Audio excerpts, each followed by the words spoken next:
sinabi na ang kinis daw ng legs ko. Hatiin nga po natin sa dalawang parts ang routine na ito. Hindi nasisira yung ating skin barrier. Mga Korean nga po, mga Japanese, favorite nila yan. Bawal silang pagsabayin mga kamuka. Kali parang ginagawa ko po is sandwich method para hindi mas manipis po ito than our regular lotion. Mga hyperpigmentation kayo, kung may mga chicken skin kayo, okay na okay po. Isa pa palang tip, no, huwag kayo na mag-shave kasi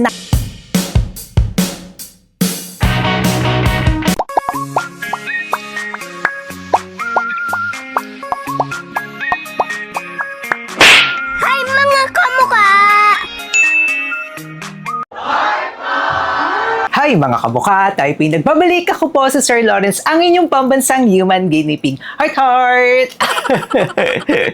Last time nga po gumawa tayo ng video about doon sa nireview po natin yung isang scrub para sa buhok. Yes, meron na nga pong scrub para sa buhok. At isa po sa nag-comment sa inyo doon, sinabi na ang kinis daw ng legs ko. At tinatanong kung papaano nga ba ang ating leg routine. Leg routine talaga. Parang nag-gym lang, no? Paano nga ba natin pinapangalagaan na makinis, fresh, glowing ang ating skin? Hahatiin nga po natin sa dalawang parts ang routine na ito. Tatandaan nyo yan mga kamuka, dalawang parts. Una is yung pagligo natin and then pangalawa po is topical or mag-a-apply po tayo ng mga products. Katulad nga rin po ng lagi natin sinasabi dito sa ating channel, hindi tayo pwedeng aasa po sa isang produkto. It must be combination po talaga yan of different products. Wala naman po kasing miracle product kaya kailangan talaga nating hanapin yung mga magbe-benefit tayo at pagsama-samahin yan. Kaya tatawagin talaga natin yan na routine. Let's go first nga po sa ating ligo routine at makikita nyo po yan sa ating screen. Ano nga ba ang ginagawa ni Sir Lawrence sa pagligo, specifically nga po dito sa ating legs? By the way, hindi nga po pala tayo nagre-review dito at gumagamit ng mga hindi FDA approved sa country of origin or dito sa Pilipinas. At yung mga papakita ko po sa inyo na produkto ay FDA notified po yan dito sa Pilipinas. And kung gusto nyo nga pong bumili at makasigurado po kayo na legit ang mabibilhan nyo, maglalagay po tayo sa description box sa baba. Okay, simulan na nga po natin ang ating ligo routine. Lagi po akong nag-uuna ng shower cream mga kamuka. Kasi ang kagandahan ng shower cream, babula siya, tapos nafe-feel ko talaga na natatanggal yung mga dirt sa aking katawan. Especially kapag umaalis nga rin po ako ng bahay. Lagi po talaga akong nag-shower cream or shower gel, kayo na po ang bahala. Pero ang ginagamit ko po ay yung sa Ebony. Ang ganda niyan mga kamuka. Wala pa tayong review niyan dito sa ating channel, pero magkakaroon po tayo niyan. Ang kagandahan nga po niyan, hindi nasisira yung ating skin barrier. Kahit sa arms nyo, sa legs nyo, sa buong body nyo, pwedeng-pwede yan. Except sa face, ha. Kaya kung makikita nyo nga po, yan ang una nating nilalagay. Kailangan nyo po munang basain ang inyong katawan, tapos tsaka nyo po siya i-apply. Gently apply and massage it to your skin. Napakabango rin yan mga kamuka. May nanoglutathione rin yan. Basta Ebony, makakasigurado nga rin po tayo na magaganda at quality and also affordable ang mga products nila. After ko nga po mag-shower gel or shower cream, 2 to 3 times a week po, si Sir Lawrence ay nagsuscrub. Favorite na favorite talaga natin yan. Ang kagandahan ng scrub mga kamuka is nakakatanggal po yan ng ating dead skin. Kaya nagiging fresh na fresh talaga and nag-glow ang ating skin. Yung mga Korean nga po, mga Japanese, favorite nila yan. Doon sa artista routine natin or doon sa mga ginagamit na glutathione ng artista, nabanggit po natin ang scrub. Ang favorite ko nga po na ginagamit na scrub ay itong from Lux Organics. Kung makikita nyo nga po, very fine yung kanyang beads kasi ang scrub nga po, kailangan may beads yan.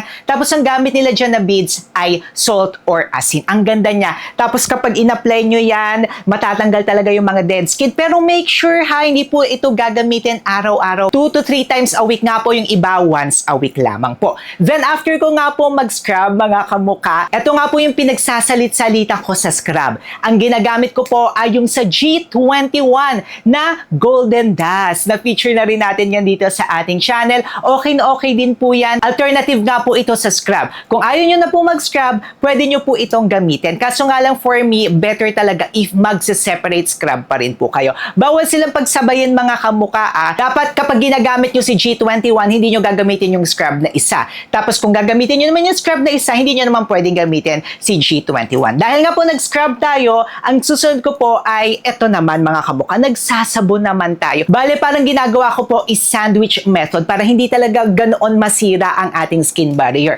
Kung mapapansin nyo, nag-shower gel tayo, tapos nag-scrub, and then nagsasabon naman tayo na itong maganda to mga kamukha. Nire-review ko pa siya pero nagandahan tayo. Ito yung from New White. Yes, New White mga kamukha is known sila or popular sila sa kanilang glutathione na supplement. And ito naman, nag-venture na rin sila sa sabon or soap. Whitening soap siya and okay siya, moisturizing siya, hydrating siya. At gagawa po tayo ng separate video natin. And kung makikita nyo, very milky rin niya. Ang bango-bango niyan mga kamukha. Nasa sa inyo na nga po kung gusto nyo po yung ibabad ng 2 to 3 minutes or 2 to 5 minutes. Ako po, binababad ko po siya ng 2 minutes kasi nga po, lalo na kapag nagsascrub, para mapangalagaan nga po natin ang skin barrier at dyan po nagtatapos ang ating ligo routine. So, hindi pwede na doon na lamang tayo kasi kailangan nga rin po natin nag-a-apply or may mga ina-apply tayo na mga produkto kasi combination of different products nga po yan. So, after ko pong maligo, kailangan nga po natin yung punasan mga kamukha. kailangan binupunasan yan. Ang first step nga po natin sa topical or ina-apply ay ito, serum lotion. At ang favorite ko po ay yung sa Lux Organics. Favorite na favorite po natin yan dito sa ating channel mga kamukha. Serum type siya. Ibig sabihin, mas manipis po ito than our regular lotion. Sinisimulan ko siya dyan. Kasi nga po nag-scrub tayo, kailangan talaga ma-moisturize at ma-hydrate ang ating skin. Natanggal kasi noon yung mga dead skin natin. And kung makikita nyo, ayan o, nag-glow-glow na siya mga kamukha. After nga po natin gumamit ng serum lotion, ang next ko po dyan is gumagamit na po ako ng whitening lotion. Nasa sa inyo na yan mga kamukha kung gagamit kayo ng may SPF or ng mga sunscreen na lotion. Ako po ang favorite ko, ayan, na-feature ko na rin yan dito sa ating channel, ay ang Silka na Green Papaya Lotion with SPF 30. Ang kagandahan nga po niyan, according sa studies, mas potent po ang green papaya if i-compare po natin sa orange na papaya. Tapos may SPF 30 na siya mga kamukha. Then kapag aalis nga po ako, pwedeng yan na lang kayo mga kamukha, pero ako dinadagdagan ko pa para may instant whitening pa tayo. Ayan, yung favorite na favorite din po natin na Abuni. Ito nga po siya mga kamukha. Ang kagandahan po nito is may instant whitening effect siya. Kung gusto nyo ng glowing and instant whitening effect, para siyang BB cream pero sa body siya mga kamukha. Tapos mabango rin siya. Kung makikita nyo nga, ubus na ubusan natin. Ito, pangatlo or pang-apat ko na to. Favorite na favorite natin yan. Downside nga lang po nito is drying siya sa skin. Kaya kailangan po nakapag-prep tayo ng maganda. Okay na okay, well prepared po ang ating skin. Kaya nga po yun, nag-serum lotion tayo. Tapos after that, nag-whitening lotion. And then ito mga kamukha. Pero kapag nasa bahay tayo or nasa bahay ako, ito yung ginagawa ko mga kamukha. Naglo-lotion ako, tapos hinahaluan ko po siya ng oil. Alam nyo naman yan dito sa ating channel. Favorite na favorite natin dati pa ang mga oil. So, ang ginagamit ko po is regular na lotion which is si Aveeno. Tapos hinahaluan ko po yan ng sunflower oil, safflower oil, grapeseed oil. Depende po sa oil. Pero yung makikita nyo nga po ngayon, ang ginagamit ko is safflower oil. So, paghahaluin ko lang yan dalawang yan and then i-a-apply ko nga po sa aking skin. At ang kagandahan niya, talagang kumikinang. Tapos, kung may mga hyperpigmentation kayo, kung may mga chicken skin kayo, okay na okay po yan mga kamukha.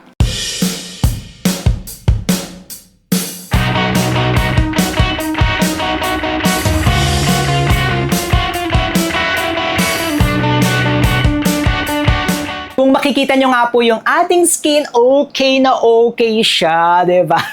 Isa pa palang tip, no, huwag kayo na mag-shave kasi nakakangitim po yan. Kapag gusto nyo po talaga na wala kayong buhok sa inyong mga legs, ay mag-wax po kayo. So at least once a month or every 2 to 3 months, kayo yung bahala dyan. Pero kung hindi pa kayo nag-shave, huwag kayo mag-shave or kung hindi pa kinakapag-wax, huwag mga kamukha kasi masisira po yung inyong skin. Pangalagaan nyo yung mga balat nyo na yan.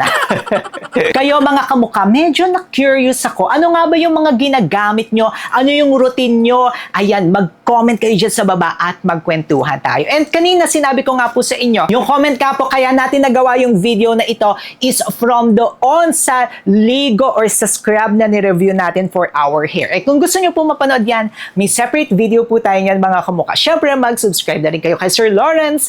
Paano ba yan mga kamukha? Paalis na po ako. Bilisan nyo. I-click nyo na to kasi pag natapos yan, hindi nyo na makiklik. Go Crew Glow na po mga kamukha ko.